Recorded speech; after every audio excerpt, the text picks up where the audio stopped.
why the legacy clubs? Ultimately, it's about really sitting down, sitting around the table and trying to understand why do we do what we do. So we're going to be playing in a little while. I'm just going to do this first part of the presentation. I didn't really go into the agenda, but basically I'm going to be doing another 5-10 minutes, and then we're going to be spending some time where you guys are going to start sitting and working and playing around with some of the ideas that I've got, okay? But ultimately, the idea of the legacy clubs is to be able to help you to find ways where you could really mastermind. A place where you can find real partners, where you can see people that have a similar mission or are ultimately in a generic mission of, making the world a better place, okay? A place where you can find support, a place where you can have family, friends, and honest feedback. Honest feedback. Honesty is an issue sometimes nowadays. People struggle with it. I know, because I've said the wrong things many times. Being honest. And I'm hopefully going to come up with a way and a system I'm going to share with you guys that will show that you guys are coming from a place of love. And that's what I want us to all agree on. This is a place of love, trust, where we're all here simply to give and provide each other the best and most honest feedback, but ultimately with a place of love, okay? So this is the idea. It's a place where you can, drive and you can be driven to making a difference and something that is completely different to hopefully what's out there. That's what we're going to be ultimately looking into. So what I want us to do is I want us now, for those of you watching from home, I'm going to read the format or listen, I'm going to explain the format to you guys, and we're obviously then going to pause, because if you've got someone, you might be able to do it from home. If you've got someone with you at this point, you can do that together. If you haven't, well, I'm going to explain to you how it works. So basically how it's going to work is that on the table you've got these cards, these Best You Legacy cards, okay? See them? And ideally, if you're not sitting together, I like to make sure that there's at least 5 of you on each table. And if not, just make sure that you're sitting on a table where there are more people. So you two could sit over there. 2, there they go. They're coming.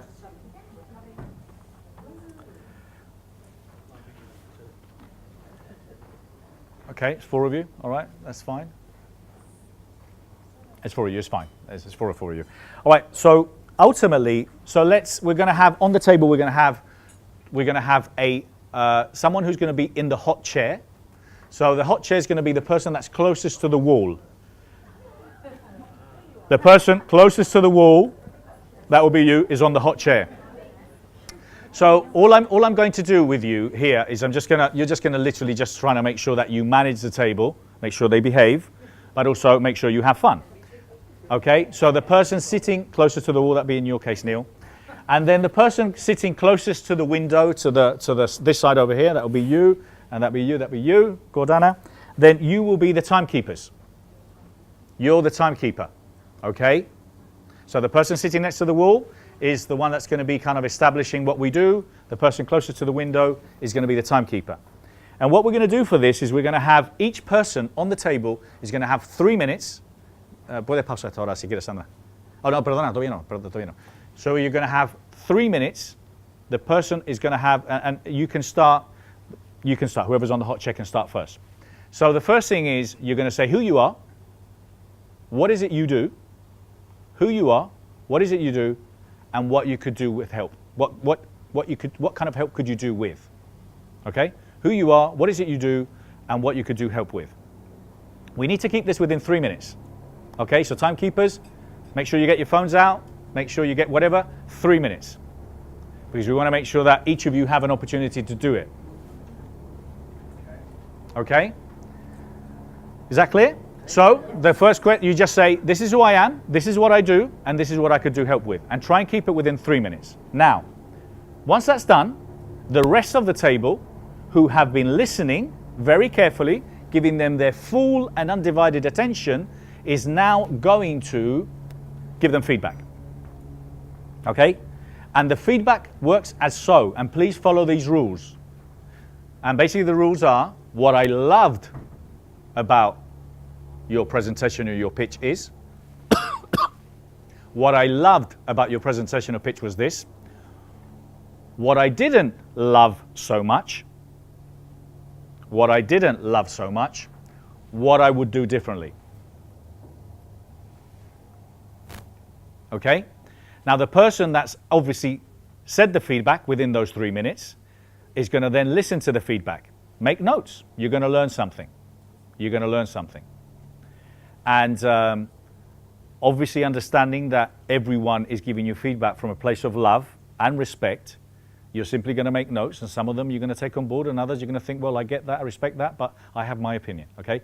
The idea of this exercise is for you to start really improving. I mean, we know this, okay? When you go and meet someone and you say hi to them, hey, how are you? What's your name? Especially in America. Hey, you know, they've got the perfect pitch, the elevator pitch, and you've got the pitch doctor on that table over there. So the thing is that people will give you very short attention, and you need to give a very slick, summarized version of who you are, what you do, but most importantly, how can you help them or how you help others. I've had people giving me a shorter version which was 16 minutes long to tell me who they are and what they do. And you know, come on, seriously. So, and if any of you or some of you are, and even if you aren't, you do know when you're losing people's attention, when their head starts dropping down and you know they're just literally falling on the floor. You've lost their attention. So the part of this exercise is to help you find ways of you communicating better what is it that you do. And you're going to get some great feedback, which hopefully you can use for the next time you're doing this exercise. But ultimately, it's going to help the group understand how and what you do and how they can help you. And that's why you've got these cards here. So these cards are for you to hand back to someone on the table on the way that you can help them and assist them. And what you're going to write on it, if you can. If you can't, you don't have to give them a card. If there's something that you just feel it's not the right fit, it's not for me, or if there's someone that I might be able to, it's fine. You don't have to give the card. But if you can help them, you're going to give them that card. And you're going to say, I can help you with. If you can't help them with, you might be able to say, I can connect you to. And then you're going to put your details down there. Okay? And ultimately, hopefully, the persons or the groups or all of you on the table are going to have a bunch of these that you can take home with you, and then you can follow up. And then as we know, in business, the secret's in the follow-up. So if you follow up these people, and remember, what's going to happen with this is that you're going to have people, and we're going to be doing these on a monthly, regular basis, so you're going to have the opportunities to build, hopefully, a great network of more connections and people that can help you and assist you. Okay? So 3 minutes, 2 minutes feedback each, maximum. So timekeepers, make sure whoever's giving feedback, 2 minutes. What I loved, what I didn't love so much, what I would do differently. Okay, come on, let's start now.